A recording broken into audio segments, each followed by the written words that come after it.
On est venu me chercher et puis on m'a dit « Est-ce que tu veux chanter dans des églises ?»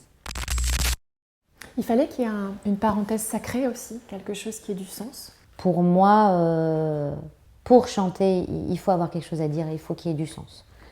Et aujourd'hui, dans cet album-là, qui a l'air plus intime, je parle de moi, mais je parle de moi au travers des autres et grâce aux autres.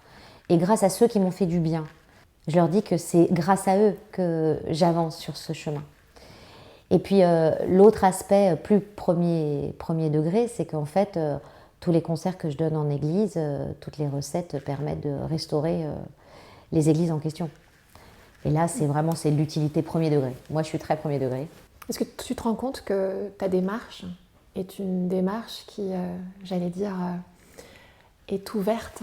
Je pense que c'est très inconscient et c'est surtout lié à mon éducation et à l'époque à laquelle je suis née. Moi, la question de la religion, tout ça ne se posait pas trop avec mes potes. C'est-à-dire que j'avais aussi bien des potes musulmans que des potes chrétiens, que des athées, que des bouddhistes.